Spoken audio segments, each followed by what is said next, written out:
నమస్తే, welcome to our channel. నేను ప్రియాంకరం.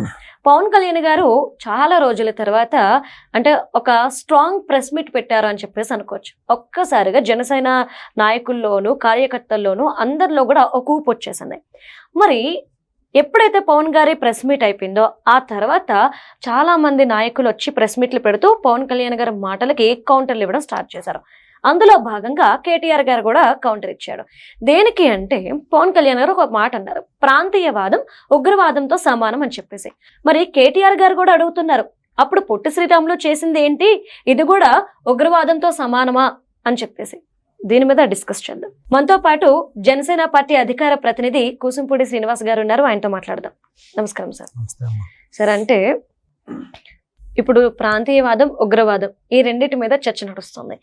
పవన్ కళ్యాణ్ గారు అన్న మాటకి అర్థం ఏంటి, ఎవరిని ఉద్దేశించి అన్నారు? ఇప్పుడు కేటీఆర్ గారు పొట్టి శ్రీరాములు గారు చేసింది కూడా ఉగ్రవాదమేనా అన్న ప్రశ్నకి మీరు ఏమంటారు? భావదారిద్ర్యం అంటారమ్మా. ఎందుకంటే తెలుగు పదాలు చాలా విచిత్రంగా ఉంటాయి. చాలా జాగ్రత్తగా ఎదురువాటు మాట్లాడింది చాలా జాగ్రత్తగా గమనించాలి. పవన్ కళ్యాణ్ గారు మాట్లాడింది ప్రాంతీయవాదం ఉగ్రవాదం కంటే సమానం అని చెప్పింది ఏంటంటే, ప్రాంతీయ అభిమానంలో చాలా ఉంటాయి. ప్రాంతీయ అభిమానం ఉంటుంది, ప్రాంతీయ విద్వేషం ఉంటుంది. ప్రాంతీయ అభిమానంతో ఎవరికైనా ఉంటుంది ప్రాంతీయ అభిమానం. ఇప్పుడు మనం ఎక్కడికైనా అమెరికా లేవనుకోమ్మా, అమెరికాలో కనపడితే మన వాళ్ళు కనపడితే ఒక రకమైన ఫీలింగ్ వస్తుంది. అది ప్రాంతీయ అభిమానం. ఓహో, మన ఏరియాలో వాళ్ళు, అక్కడ కులాల మతాలు కనపడవు, మన ఏరియా వాళ్ళు మనతో మాట్లాడుతున్నారు, మన తెలుగులో మాట్లాడుతున్నారు. అది ఒక ప్రాంతీయ అభిమానం. మనం అనేటువంటి విధానం. సరే, ఈయనది ఉదాహరణ చూపించాడు పొట్టి శ్రీరాములు గారు. మరి పొట్టి శ్రీరాములు గారు కూడా ఆనాడో చేసింది అదేనంటుంది అంటే ఆయన కూడా ఉగ్రవాదం చేశారా అన్నట్టుగా మాట్లాడాడు. నేను అంటుంది, పొట్టి శ్రీరాములు గారు భాషా సంయుక్త రాష్ట్రాల గురించి పోరాడాడు. ఆ రోజు జరిగిన పరిస్థితులు వేరు. ఉమ్మడిగా ఉన్నప్పుడు తమిళనాడు, ఆంధ్రప్రదేశ్ ఉమ్మడిగా ఉన్నప్పుడు, మద్రాసు ఉమ్మడి రాష్ట్రంగా ఉన్నప్పుడు అక్కడ తమిళులు ఆంధ్ర వాళ్ళని భాష పేరుతోటి చాలా ఇబ్బందికరంగా మాట్లాడుతున్నప్పుడు మాకంటూ మా తెలుగు మాట్లాడే వారికి ప్రత్యేక రాష్ట్రం కావాలని కోరుకున్నటువంటి ప్రాణత్యాగం చేసినటువంటి వ్యక్తి పొట్టి శ్రీరాములు గారు. మరి దానికి దీని వీళ్ళు చేసేటువంటి ప్రాంతీయ విద్వేషానికి సంబంధం ఏంటి? ఇప్పుడు తెలంగాణలోనమ్మ సురవరం ప్రతాప్ రెడ్డి గారు ఆంధ్రుల సాంఘిక చరిత్ర రాశాడైన, అటువంటి వ్యక్తులు ఉన్నారు. లేకపోతే వచ్చిండన్నా వచ్చాడన్నా వరాల తెలుగు ఒకటే అన్నటువంటి సి రానారాయణ రెడ్డి గారు ఉన్నారు, దాశరథి గారు ఉన్నారు. వాళ్ళకి వాళ్ళ ప్రాంతం మీద ఎంత అభిమానం ఉన్నా తెలుగు వాళ్ళు అంటే అందరూ కలిసి ఉండాలనేటువంటి ఒక విధానం ఉండేది. ఏంటంటే నిన్న ఇప్పుడైతే పవన్ కళ్యాణ్ గారు, మీకు ఒక విషయం చెప్తున్నా, యాక్చువల్గా నిన్న పొద్దున్న తెలంగాణ వారందరూ కూడా, తెలంగాణ జన సైనికులు అందరూ కూడా, సార్ మేము పార్టీ మన తెలంగాణ ఆవిర్భావ దినోత్సవ సందర్భంగా మేము కూడా ఒక సభ పెట్టుకుంటాం, సభకు మీరు రావాలి అంటే, సరే ఎలాగ మనకు సభ్యత్వాలు మధ్యన చేసుకున్నారు కాబట్టి, సభ్యత్వాలు సాధకులు ఉంటారు కాబట్టి సాధకులతో మీటింగ్ పెట్టుకుందాం, నేను కూడా వస్తాను అని ఆయన మాట్లాడదాం అనుకున్న దాంట్లో అసలు ఈ అంశాలు ఏమీ లేవు. ప్రశాంతంగా వచ్చి పార్టీ గురించి, తెలంగాణలో పార్టీని ఏ విధంగా బలోపేతం చేసుకోవాలనేటువంటి సందేశం ఇవ్వడం మాత్రమే ఆయన దగ్గర ఉంది. ఆయన్ని అనవసరంగా కెలికి ఆయనకి పర్మిషన్ రానివ్వకుండా చేసి, రకరకాలుగా చేసి, ఆయన ప్రెస్ మీట్ పెట్టి ఇంత మాట్లాడేలా చేసింది వాళ్ళే. ఆయన ఏమన్నాడైనా, నేను వచ్చి ఇక్కడ ప్రెస్ మీట్ పెడితే ఇబ్బంది ఏంటి? ఇప్పుడు బీఆర్ఎస్ నాయకులు ఉన్నారమ్మా, వాళ్ళు యాక్చువల్గా వాళ్ళ పేరు టీఆర్ఎస్, తెలంగాణ రాష్ట్ర సమితి, దాన్ని పేరు మార్చుకుని భారత రాష్ట్ర సమితి కింద మార్చుకుని వాళ్ళు ఆంధ్రాలో పార్టీ కార్యాలయం ఓపెన్ చేశారు. అదేవిధంగా పక్కన మహారాష్ట్రకి అక్కడికి కేసీఆర్ గారి వీడియో ఉంది కదా, నన్ను అందరూ ఆహ్వానిస్తున్నారు, ఎక్కడి నుంచి మొత్తం తిరుగుడే మనకి కర్ణాటక వెళ్ళాలి, మహారాష్ట్ర వెళ్ళాలి, వెస్ట్ బెంగాల్ వెళ్ళాలి, పంజాబ్ వెళ్ళాలి అనేటువంటి మాట్లాడారు. అంటే అంతే కదా, ఎవరికైనా హక్కు ఉంటుంది కదా. మరి వాళ్ళు మీ అందరికి ఎలా చేయొచ్చు? మీరు ప్రచారం రేవంత్ రెడ్డి గారు కేరళ వెళ్ళి ప్రచారం చేసి వచ్చారు. ఇందాక చంద్రబాబు గారు కూడా అదే అంటున్నారు, పవన్ కళ్యాణ్ గారి మాటలు ఎందుకు తప్పు పట్టాలి? ఇప్పుడు నేను కూడా తమిళనాడు వెళ్ళి ప్రచారం చేసి వచ్చాను. ఇప్పుడు ప్రమాణ స్వీకారం చేస్తున్నటువంటి డీకే శివకుమార్ గారు కూడా కర్ణాటక ముఖ్యమంత్రిగా ఆయన కూడా తమిళనాడు వచ్చి ప్రచారం తీసుకొచ్చారు. ఎవరు ఎక్కడానికి తెలియచ్చు, ఇది భారతదేశం. నా ప్రాంతంలోకి వచ్చి నువ్వు పలా రోజునే వచ్చి పల్లా టైంలో మాట్లాడని చెప్పడానికి వీళ్ళెవరు? తప్పు కదా అది. ఇప్పుడు అందుకనే ప్రాంతీయవాదం అంటే ఆ మితిమీరినటువంటి ప్రాంతీయ విద్వేషాలు ఏ ఉన్నదో అది మాత్రం ఉండకూడదు. మా పార్టీ సిద్ధాంతంలోనే ఒకటి ఉంటుంది, జాతీయవాదం విస్మరించిన ప్రాంతీయవాదం అని. ఖచ్చితంగా భారతీయులుగా మనం అందరం ఒకటే. భారతదేశంలో మనం ఎక్కడ వెళ్ళినా కూడా మనం ఏదైనా చేసుకోవచ్చు.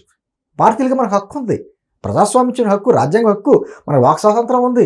ఎవరు ఎక్కడైనా పార్టీలు పెట్టుకోవచ్చు, ఏదైనా చేసుకోవచ్చు. ఎలాగైనా బతకొచ్చు. అటువంటిది ప్రత్యేకించి తెలంగాణకి అదేదో ప్రత్యేక భాష ఉన్నట్టు, ప్రత్యేక రాజ్యాంగం ఉన్నట్టు, ప్రత్యేక చట్టాలు ఉన్నట్టు ఇక్కడ ఎందుకు ఇంత హడావుడి? అంటే ఏమి లేదమ్మా వీళ్ళకి ఆంధ్ర అనే పదంతో విద్వేషాలు, సెంటిమెంటల్ రంగిచ్చి దాని ద్వారా రాజకీయ లబ్ధి పొందడం మాత్రమే తెలుసు వీళ్ళకి. గత ప్రభుత్వానికైనా ఇప్పుడున్న ప్రభుత్వానికైనా.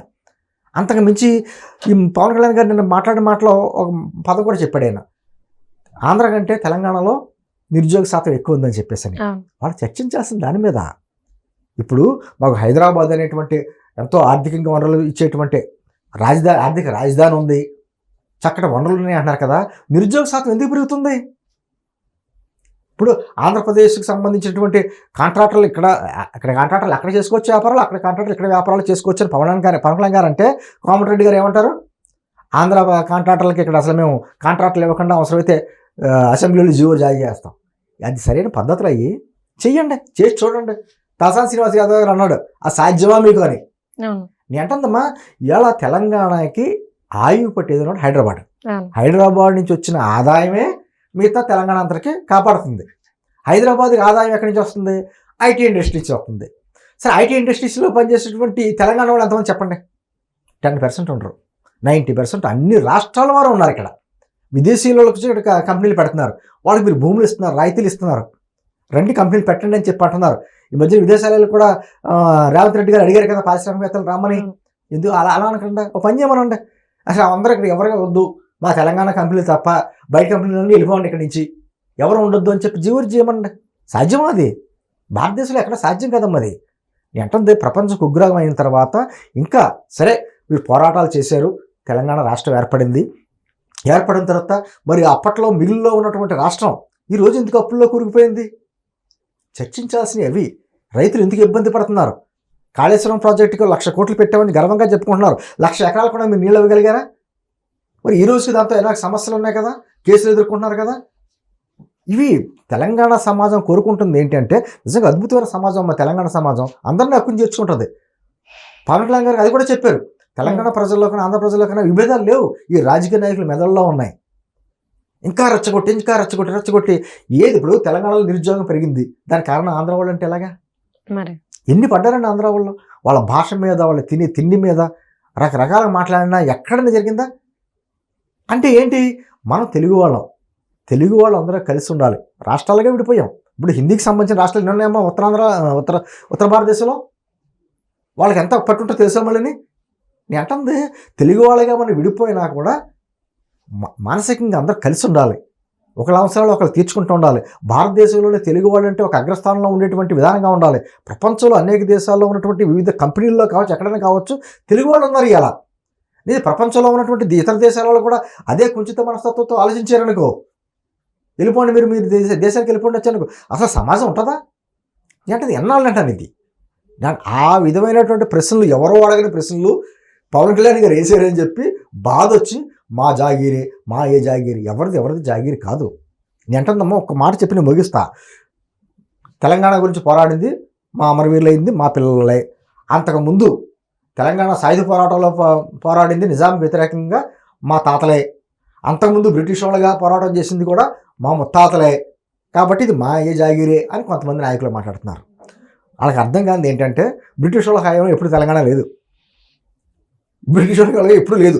శాతవాహనులు, కాకతీయులు, తర్వాత ఏమో మొఘలు, అంతా నిజాం పరిపాలన వచ్చిన తర్వాత నిజాం కొంత ప్రాంతాన్ని, తెలుగు ప్రాంతాన్ని బ్రిటిష్ వాళ్ళకి అమ్మేశాడు, కొంత ప్రాంతాన్ని అద్దెలకు ఇచ్చాడు. అంటే చరిత్ర తెలీదు. సరే, తెలంగాణ సాయుధ పోరాటంలోనమ్మ కమ్యూనిస్టులు, ఆంధ్ర ప్రాంతానికి చెందిన కమ్యూనిస్టులు కానీ ప్రజలు కానీ ఇక్కడ తెలంగాణలో రజాకారులతో చాలా ఇబ్బందులు పడుతున్నారు తెలంగాణ ప్రజలు అని చెప్పేసి అని కమ్యూనిస్టులు చండ్ర రాజేశ్వరరావు గారు, పుచ్చలపల్లి సుందరయ్య గారు, డివి రావు గారు, మాకినేని బసవపున్నయ్య గారు, తర్వాత ఏమో నాగిరెడ్డి గారు, తమిళ నాగిరెడ్డి గారు, ఇటువంటి వాళ్ళందరూ కూడా సాయుధ పోరాటానికి మళ్ళీ తెలంగాణ నుంచి వాళ్ళకి తీసుకెళ్ళి వాళ్ళ రక్షణ కల్పించి, వాళ్ళకి ఆయుధాలు ఇచ్చి, వాళ్ళకి అన్ని షెల్టర్ ఇచ్చి అనేక కార్యక్రమాలు చేశారు. కొన్ని వేల మంది ఆంధ్ర ప్రాంతానికి చెందినటువంటి నాయకులు తెలంగాణ సాయుధ పోరాటంలో ప్రాణాలు అర్పించారు. అంటే తెలంగాణ స్వేచ్ఛావాయువులు పీల్చుకోవడంలో ఆంధ్ర ప్రాంతాల రక్తం కూడా ఉంది. ఎవరి జాగిరిది? ఆ పోరాటాలు మనం మర్చిపోకూడదు కదా. నేను అంటుంది, ఖచ్చితంగా తెలంగాణ ప్రాంతం అంటే తెలంగాణ ప్రజలు చాలా ఇష్టం, అలాగే ఆంధ్ర ప్రాంత ప్రజలకి ఆంధ్ర అంటే చాలా ఇష్టం. ఎవరి ప్రాంతాభిమానం వాళ్ళకు ఉంటుంది, దురాభిమానం ఉండకూడదు. కలిసిమెలిసి బతకాలి. ప్రజల్లో చిచ్చు పెట్టి ఇంకా దశాబ్దం పుష్కర కాలం అయిపోయినా అదే సెంటిమెంట్ మీద పురాతల మీద రాజకీయం చేద్దాం అంటే జంజీ యువత గతంలో ఉన్నటువంటి సాంప్రదాయ ఓటు బ్యాంకులా చేసేటువంటి పార్టీలుగా వ్యవహారాలు ఏం నడవట్లా. జంజీ యువత ఎక్కడ కూర్చోబెట్టాలి అక్కడ కూర్చోబెడతారో. నేను అంటే తెలంగాణ యువత కోరుకుంటుంది ఏంటో అది ఆలోచించి వాళ్ళ ఆలోచనకు తగ్గట్టుగా మౌలిక సదుపాయాలు, ఉపాధి అవకాశాలు అటువంటి కల్పించండి. దాని మీద డిస్కషన్ చేయండి. అంతేగాని మా పర్మిషన్ ఇచ్చి ఇక్కడ రావాలి, మా పర్మిషన్ లేకపోతే మీరు వెళ్ళిపోవాలి. ఇది భారత రాజ్యాంగంలో ఉన్నారు కాబట్టి మీకు చెల్లదు. మీకు ప్రత్యేక రాజ్యాంగం ఏమీ లేదు. ఇక్కడ కూడా భారత రాజ్యాంగమే నడుస్తుంది. మీరు భారతదేశంలో ఒక భాగమే. దానికి మించి శృతి మించి మారుతాం. తెలంగాణ సమాజం, తెలంగాణ యువత చూస్తూ ఊరుకోదు. Right. Thank you so much sir.